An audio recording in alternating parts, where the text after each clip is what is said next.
Rampuria station. लोग इसे बस एक छोटा सा ठहरा हुआ प्लेटफॉर्म कहते हैं। दिन में ट्रेनें आती जाती रहती हैं, आवाजें गूंजती हैं, पर रात में ये जगह जिंदा नहीं लगती, बस भूत बन जाती है। मैंने यहां अपनी आधी जिंदगी गुजारी है। रेलवे का छोटा कर्मचारी हूं। टिकट चेक करने, रिकॉर्ड रखने और कभी कभी पटरियों की निगरानी करने का काम करता हूं। लेकिन आज जो मैं तुम्हें बताने जा रहा हूं वो सिर्फ एक घटना नहीं, एक डरावनी सच्चाई है। और हां, इस कहानी में मैं अकेला नहीं हूं। मेरे साथ अर्जुन भी है, जो यहां काम करता था। मेरी ही तरह साधारण इंसान, लेकिन दिल से थोड़ा मजबूत। रात का समय था, गर्मी का मौसम, लेकिन अजीब सी ठंड हवा में घुली हुई थी। चारों तरफ सन्नाटा, बस पटरियों पर कभी कभार किसी पुराने लोहे के टुकड़े की खट की आवाज। स्टेशन की घड़ी टिक टिक करती रहती। कोई रोशनी नहीं, सिर्फ चांदनी थी जो प्लेटफॉर्म पर बिखर जाती। उस रात मेरी ड्यूटी थी। अर्जुन मेरे साथ ही था। हम दोनों स्टेशन मास्टर की छोटी सी कैबिन में बैठे थे। बाहर की हवा गहरी और भारी थी, जैसे सांस लेने में भी डर लगे। सुरेश भाई, ये जगह रात में और भी वीरान लगती है। दिन में सब ठीक रहता है, लेकिन जैसे ही अंधेरा फैलता है लगता है कोई देख रहा हो। मैंने उसकी तरफ देखा। उसकी आंखें बाहर के प्लेटफॉर्म पर जमी थीं, जैसे कोई परछाई तलाश रहा हो। यह पहली बार नहीं था जब अर्जुन ने ऐसा कहा। यहां हर नया आदमी यही महसूस करता है। औरतें, बच्चे तो दूर, कई रेलवे के कर्मचारी भी रात की शिफ्ट से बचते थे।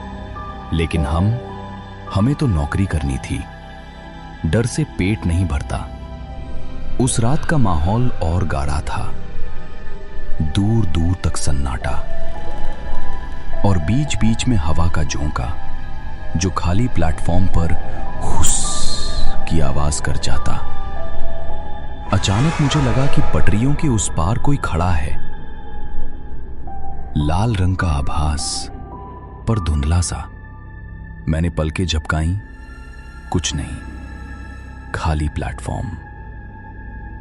शुरू में मैंने सोचा आंखों का धोखा होगा, लेकिन अर्जुन की सांसें तेज हो चुकी थीं। तुमने देखा? कोई खड़ा था वहां।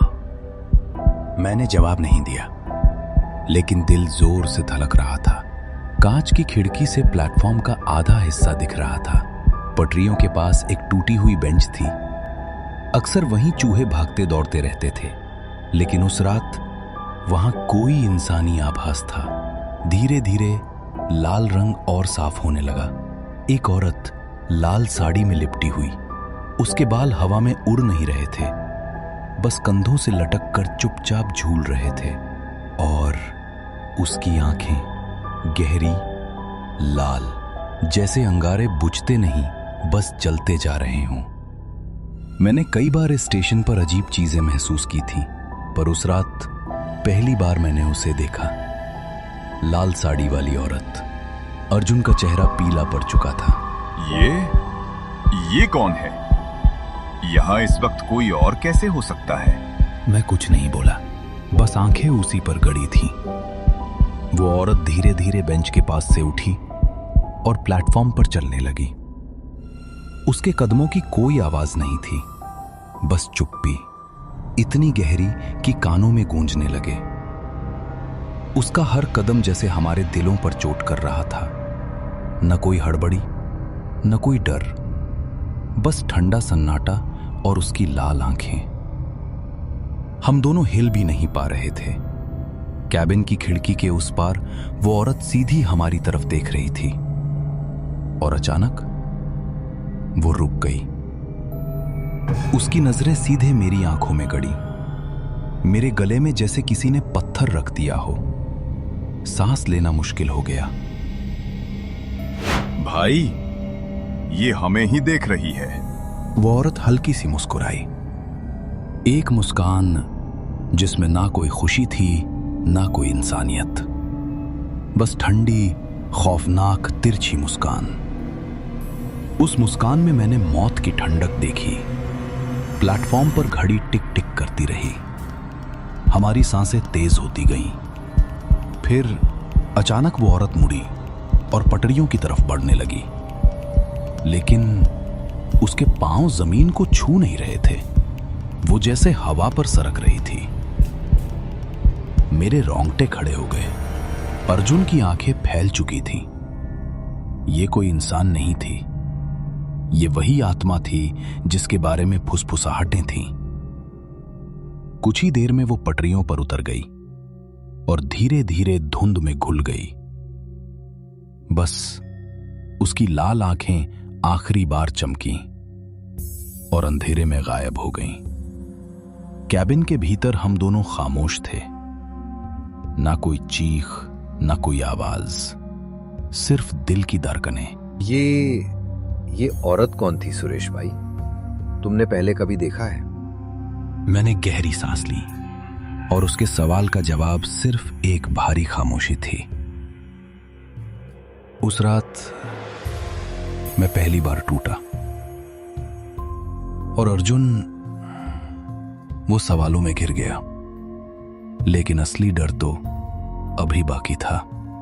उस रात की घटना ने हम दोनों की सांसें खींच ली थी। लाल साड़ी वाली औरत की लाल आंखें अब भी मेरे दिमाग में चल रही थीं। लेकिन सबसे अजीब बात यह थी कि उसने कुछ कहा नहीं, बस देखा और गायब हो गई। पर उस नजर में इतना बोझ था कि नींद तो दूर, हम पलक भी झपका नहीं पा रहे थे। अर्जुन चुपचाप कुर्सी पर बैठा था। उसकी हथेलियां पसीने से भीगी हुई थीं। उसकी आंखें बार बार खिड़की की तरफ उठ रही थी, जैसे उसे डर हो कि वो औरत फिर लौट आएगी। भाई, ये यहाँ क्यों आई थी?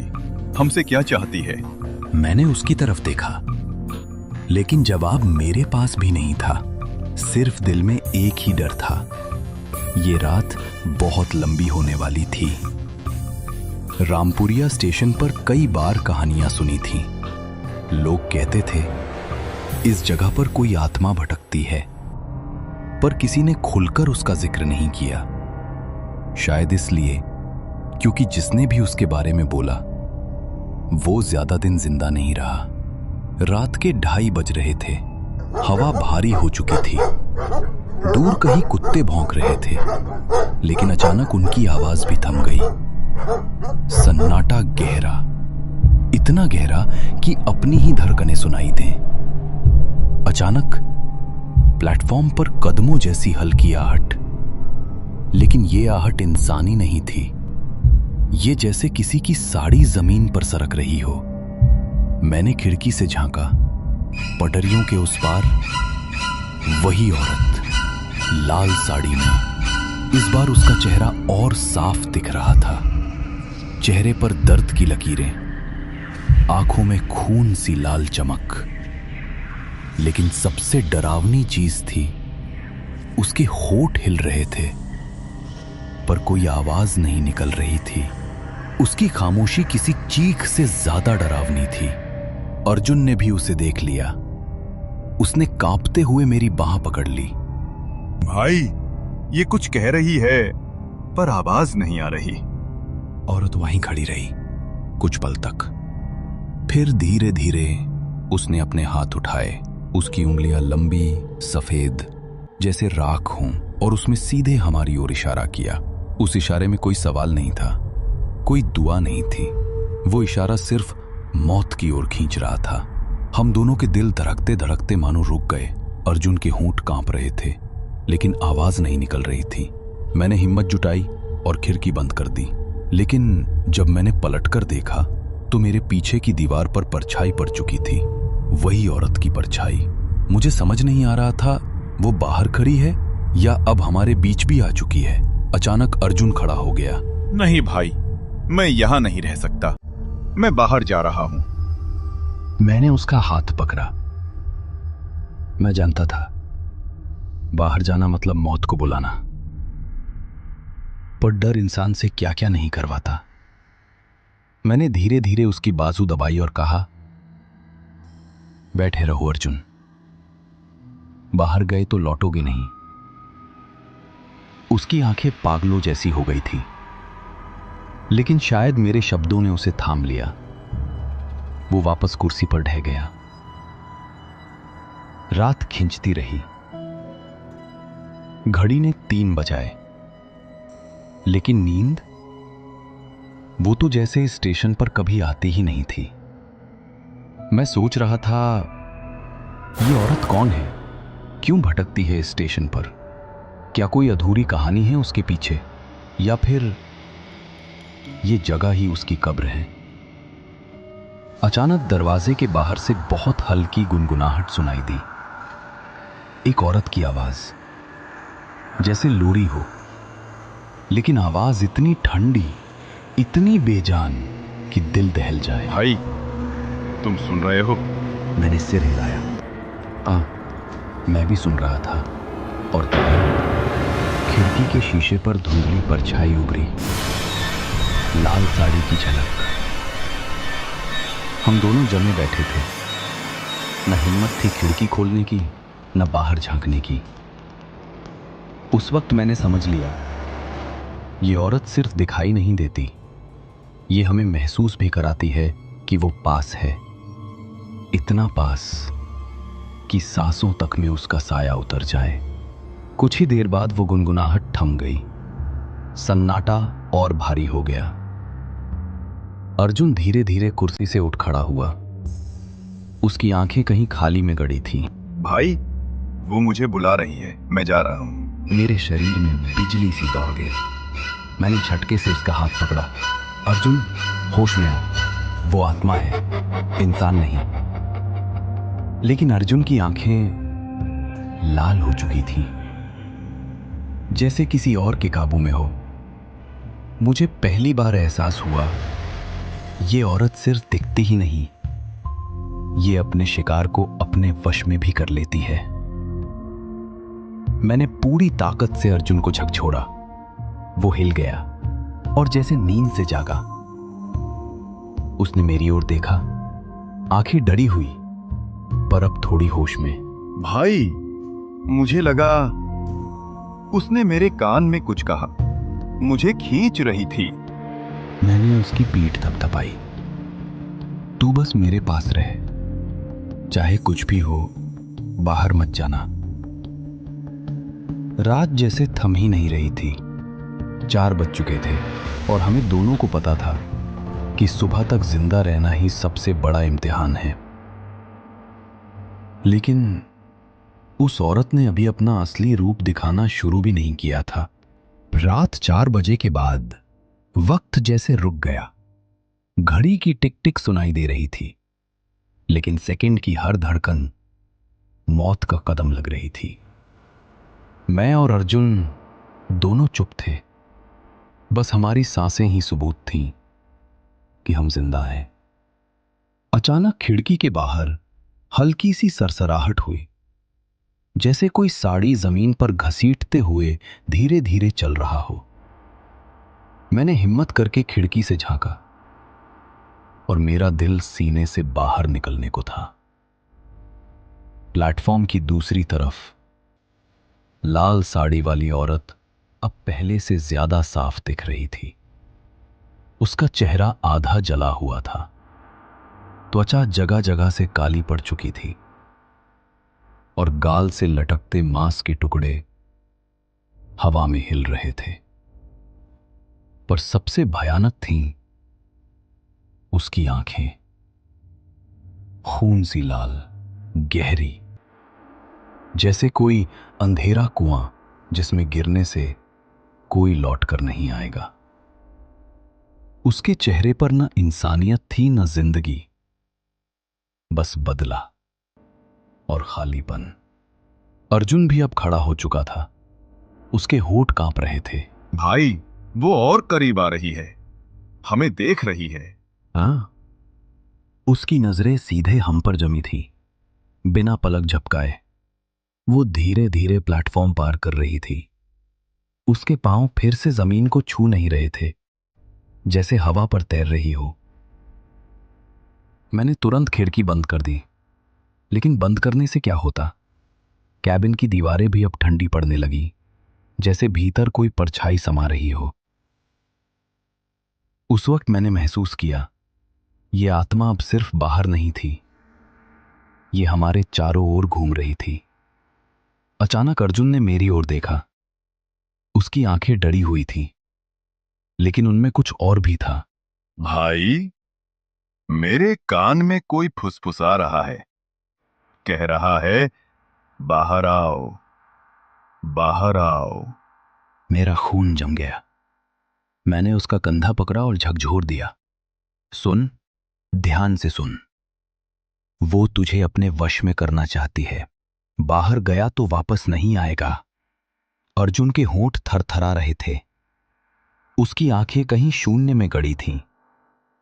मैंने देखा, उसके कान के पास जैसे लाल साड़ी का एक कोना लहरा रहा था, पर खिड़की बंद थी। ये औरत सिर्फ दिखाई नहीं देती, ये हमारे भीतर घुसकर हमें तोड़ देती है। अचानक कमरे में बहुत ठंडी हवा का झोंका चला। हम दोनों कांप उठे और फिर पीछे दीवार पर छाया उभरी। लंबी, टेढ़ी मेढ़ी छाया, लाल साड़ी वाली औरत की। उसकी परछाई दीवार से अलग होकर हिलने लगी, जैसे कोई जीवित चीज हो। भाई, वो अंदर आ गई। मैंने उसकी बांह कसकर पकड़ी। दिल जोर से धड़क रहा था, लेकिन डर के बावजूद मैं जानता था हमें हिम्मत नहीं हारनी है। उस औरत ने अब हमें अपना शिकार बना लिया था। वो चाहती थी कि हम टूट जाएं और खुद चलकर उसके पास पहुंच जाएं। मिनट बीतते गए। परछाई दीवार से हटकर छत तक फैल गई, कभी हमारे पीछे, कभी हमारे सामने। और तभी अचानक खिड़की का शीशा खुद ब खुद धुंधला हो गया। उस पर उभरा खून जैसा लाल निशान, 4 उंगलियों के, जैसे किसी ने बाहर से खून में डूबी उंगलियां रख दी हों। मेरी सांसें वहीं अटक गईं। उसके खून भरे हाथ अब हमें छूने को थे।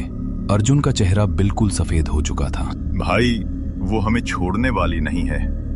मैंने उसकी तरफ देखा और पहली बार मुझे भी यकीन हो गया कि शायद ये हमारी आखिरी ड्यूटी है। लेकिन अचानक स्टेशन की घड़ी ने 5 बजाए। टिक टिक टिक। और उसी पल वो परछाई धीरे धीरे पीछे हटने लगी। खिड़की पर बने लाल निशान धुंधले पड़ गए। शायद ये आत्मा सूरज की पहली किरण से डरती थी। शायद इसलिए वो हर रात आती थी और भोर से पहले गायब हो जाती थी। हम दोनों वहीं बैठे रहे, थके, डरे, पसीने से तर। अर्जुन कांपते हुए बोला, भाई, ये औरत हमें क्यों सताती है? इसका क्या राज है? मैंने गहरी सांस ली। मेरे पास कोई जवाब नहीं था, लेकिन इतना जरूर समझ आया, ये आत्मा सिर्फ दिखाई देने के लिए नहीं आती। ये हमें अपनी कहानी सुनाना चाहती है। रात बीत गई थी, 5 बज चुके थे और आसमान हल्का सा नीला होने लगा था, लेकिन हमारी आंखों से नींद कोसों दूर थी। अर्जुन थरथराते हुए दीवार से टिक गया और मैं बस चुपचाप घड़ी की सुइयों को घूरता रहा। सुबह की हल्की रोशनी प्लेटफॉर्म पर फैली, पर उस रोशनी में भी स्टेशन वीरान था। कोई इंसान नहीं, कोई आवाज नहीं, लेकिन मेरे भीतर अब भी उसकी लाल आंखें जल रही थी। अगली रात फिर ड्यूटी हमारी ही थी। मैं जानता था, हम चाहे कितना भी भागें, ये औरत हमें नहीं छोड़ेगी। अब सवाल ये था कि आखिर वो चाहती क्या है। रात ढलते ही वही सन्नाटा लौट आया। घड़ी ने 10 बजाए। हवा फिर से ठंडी और भारी हो चुकी थी। अर्जुन मेरे पास आकर बैठा। उसकी आंखें डरी हुई थीं, लेकिन उनमें जिज्ञासा भी थी। भाई, हम हर रात यहाँ बैठकर मरने का इंतजार नहीं कर सकते। हमें जानना होगा ये कौन है। उसकी बात सही थी। डरते डरते जीने से अच्छा था सच जानना। मैंने तय किया, आज हम उसका पीछा करेंगे। जहां ये हमें ले जाएगी, वहीं से इसका राज खुलेगा। रात गहराती गई। घड़ी ने 12 बजाए और तभी प्लेटफॉर्म की तरफ वही साड़ी घसीटने की आवाज। हम दोनों खिड़की के पास गए। हाँ, वही लाल साड़ी वाली औरत। इस बार उसका चेहरा आधा जला हुआ, आंखें खून जैसी लाल और होठों पर वही ठंडी मुस्कान। वो धीरे धीरे पटरियों की ओर बढ़ी। हम दोनों चुपचाप उसके पीछे हो लिए। उसके कदमों की कोई आवाज नहीं थी, लेकिन हमें महसूस हो रहा था कि हर कदम हमें मौत के करीब ले जा रहा है। वो पटरियों पर उतरकर स्टेशन के उस कोने की तरफ चली गई जहां सालों से कोई नहीं जाता था। वहां पटरियों के बगल में टूटी फूटी झाड़ियां और एक पुराना जंग खाया बोर्ड पड़ा था, जिस पर मुश्किल से लिखा था रामपुरिया जंक्शन। औरत उस जगह रुक गई। उसकी आंखें फिर से हमारी तरफ मुड़ी। फिर उसने धीरे धीरे हाथ उठाया और जमीन की तरफ इशारा किया। हमने झाड़ियों को हटाया। नीचे मिट्टी खोदी गई थी और वहीं से सड़े गले कपड़ों की गंध उठी। अंदर से हमें हड्डियां मिली और लाल साड़ी का फटा हुआ टुकड़ा। भाई, ये तो किसी औरत की लाश है। हाँ, हमने उस आत्मा की कब्र पाली थी। मेरी रूह कांप गई। उसकी लाश सालों से यहां दफन थी और उसकी आत्मा अब भी यहीं भटक रही थी। और तभी वो औरत जमीन पर झुक गई। उसकी लाल आंखों से खून जैसे आंसू टपकने लगे। वो अपनी ही कब्र की तरफ इशारा करती रही, मानो कह रही हो, मेरे साथ न्याय नहीं हुआ। अर्जुन ने कांपते हुए मेरी तरफ देखा। भाई, इसका मतलब इसकी मौत यहां हुई थी। मैंने सिर झुका लिया। हाँ, यही सच था। शायद वो ट्रेन के नीचे आई थी, या शायद किसी ने उसे यहां मार कर दफना दिया था। जो भी हुआ, उसकी आत्मा चैन से नहीं थी। अचानक वो औरत चीख पड़ी। उसकी चीख हवा में नहीं, सीधे हमारे सीने में गूंजी, इतनी भयानक कि दिल फट जाए। उसके बाल हवा में बिखर गए। चेहरा और ज्यादा डरावना हो गया। वो धीरे धीरे हमारे करीब आने लगी। भाई, ये हमें मार डालेगी। मैंने आंखें बंद कर ली। हिम्मत जुटाकर उसके सामने खड़ा हो गया। तू जो भी है, तेरी मौत जैसे भी हुई, हम तेरा सच सबको बताएंगे। तेरा राज दबा नहीं रहेगा। एक पल को उसकी आंखें थम गई। उसके चेहरे पर वो ठंडी मुस्कान गायब हो गई और फिर अचानक उसका शरीर धुंध में बदलने लगा। धीरे धीरे वो हवा में घुल गई। बस लाल साड़ी का एक कोना जमीन पर गिरा और राख बनकर उड़ गया। उस रात पहली बार उसने हमें नहीं मारा। उसकी आत्मा मानो थोड़ी हल्की हो गई थी, लेकिन उसका दर्द, उसका खौफ अब भी स्टेशन पर बाकी है। सुबह होते ही हम दोनों ने स्टेशन मास्टर को सब बताया, लेकिन उन्होंने सिर्फ इतना कहा, ये सब पहले भी कई बार सुना है, लेकिन कोई सबूत नहीं। तुम दोनों अपनी ड्यूटी करो। और तभी मैंने समझ लिया, रामपुरिया स्टेशन पर जो हुआ, जो दिखा, उसका गवाह सिर्फ हम दोनों हैं। बाकी दुनिया इसे बस कहानी मानेगी। आज भी जब रात होती है, प्लेटफॉर्म पर सन्नाटा छा जाता है। लोग कहते हैं कभी कभी वहां लाल साड़ी का कोना हवा में लहराता दिखता है, और अगर किसी की नजर उसकी आंखों से मिल जाए तो वो आत्मा फिर चैन से सोने नहीं देती। मैं हूं सुरेश। यह है मेरी कहानी रामपुरिया स्टेशन की। अगर तुम कभी उस प्लेटफॉर्म से गुजरो और हवा में लाल रंग चमके, तो पलटकर मत देखना, क्योंकि शायद वो औरत तुम्हें ही देख रही हो।